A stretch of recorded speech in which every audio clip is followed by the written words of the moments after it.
श्री गणेशाय नमः। मेरी प्यारी माताओं और बहनों, आज ऋषि पंचमी का त्योहार है और इस उपलक्ष्य पर चलिए सुनते हैं ऋषि पंचमी की यह व्रत कथा।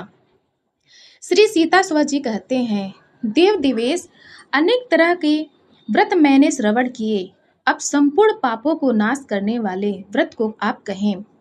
ब्रह्मा जी कहते हैं, हे राजन, सब व्रतों में अति उत्तम पापों का नाश करने वाला ऋषि पंचमी नामक एक व्रत बहुत ही विख्यात है, उसको कहता हूँ, सुनो।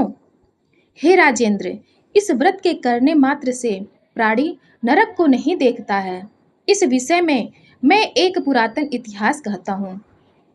विदर्भ देश में ब्राह्मणों में उत्तम उत्कंग नामक एक ब्राह्मण था। उसकी पतिव्रत परायण स्त्री सुशीला नाम से विख्यात थी। उस स्त्री के दो संतति उत्पन्न हुई। उसमें से सुविभूषण नाम वाले पुत्र ने अंग उपांग सहित वेदों का अध्ययन किया। जो कन्या थी, उसका अपने सदृश श्रेष्ठ कुल में विप्रवर ने विवाह कर दिया। देवयोग से कन्या वैधव्य को प्राप्त हो गई।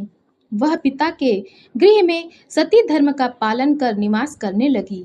उसके दुख से दुखी हो पुत्र सुविभूषण को घर का मालिक बनाकर स्त्री और पुत्री के साथ वह द्विजोत्तम गंगा के तट पर जाकर निवास करने लगा और वह द्विजोत्तम छात्रों को वेद पढ़ाने लगा और विधवा पुत्री पिता की सेवा करने लगी। एक समय पिता की सेवा करते करते वह थक गई। रात्रि के समय शयन करने पर उसके शरीर में कृमियों का ढेर हो गया। पत्थर पर उसको वस्त्र रहित देखकर शिष्य लोग उसकी माता के समीप जाकर करुणावंती हो कहने लगे, हम नहीं जानते कि इस साध्वी की यह दशा कैसे हो गई। हे माता, संपूर्ण देह उसका कीड़ों से व्याप्त हो गया।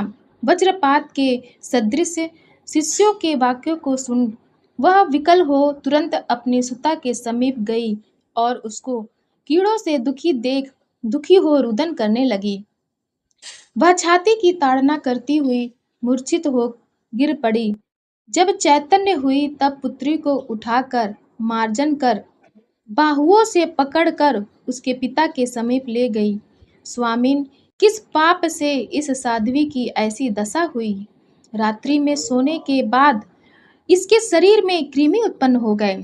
इस बात को श्रवण कर ऋषि ध्यानावस्थित हो उसके पूर्व जन्म में किए हुए कर्मों का निवेदन करने लगे। ऋषि ने कहा, यह लड़की पूर्व 7वें जन्म में ब्राह्मणी थी। यह रजस्वला धर्म को प्राप्त हो भंडारादि का स्पर्श करती थी। उसी पाप के देह में कृमि पड़ गए हैं। रजस्वला पाप से युक्त स्त्री प्रथम दिन चंडाली, द्वितीय दिन ब्रह्म हत्या करने वाली, तृतीय दिन धोबिन कहलाती है और चतुर्थ दिन शुद्ध होती है। उस समय अपनी सहेलियों के संग में व्रत को देख श्रद्धा नहीं करती थी। व्रत के दर्शन मात्र के प्रभाव से निर्मल ब्राह्मण वंश में यह उत्पन्न हुई, किंतु व्रत के अपमान के कारण इसका शरीर कृमियों से व्याप्त हो गया। तुमसे इसके दुष्कर्म का कारण कहा। सुशीला कहने लगी, जिस व्रत के दर्शन मात्र से निर्मल ब्राह्मण वंश में आप ऐसे ब्रह्म तेजस्वी के यहाँ जन्म लिया, जिसकी अवज्ञा करने से शयन करती शरीर में कृमि उत्पन्न हो गए। हे नाथ, यह आश्चर्य है, इसलिए आप उस व्रत को कहिए। ऋषि बोले, हे सुशीले, व्रतों में उत्तम व्रत को तुम सुनो, जिसके करने मात्र से इस पाप से मुक्त हो सकती हो और आध्यात्मिक, आदि दैविक एवं आदि भौतिक दुखों से दूर होकर स्त्री सौभाग्यशालिनी होती है और कल्याण की वृद्धि आदि सब प्रकार की संपत्तियां प्राप्त हो जाती हैं।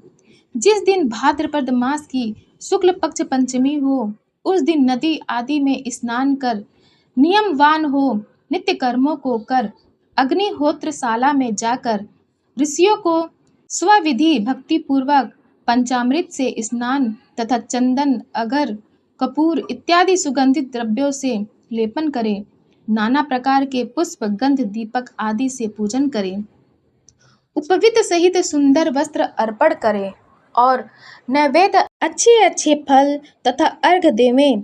कश्यप, अत्रि, भरद्वाज, विश्वामित्र, गौतम, जमदग्नि और वशिष्ठ सप्त ऋषि कहे जाते हैं। मेरे इस अर्घ को ग्रहण कर मुझ पर सदा प्रसन्न होवे। हे सुशीले, इस आख्यान को श्रवण कर शाकाहार करें, ऋषियों के ध्यान में तत्पर हो ब्रह्मचर्य से रहे, इस प्रकार उत्तम रीति से व्रत का आचरण करें। सब तीर्थों में जो फल प्राप्त होता है और संपूर्ण दानादि से जो पुण्य प्राप्त होता है, वह व्रत मात्र से प्राप्त हो जाता है। व्रत को करने वाली स्त्री सुखी, रूप, लावण्य तथा पुत्र पौत्रादि से युक्त होती है। इस लोक में तथा परलोक में अक्षय गति को प्राप्त होती है और इस व्रत के प्रभाव से पूर्व जन्म का भी ज्ञान हो जाता है।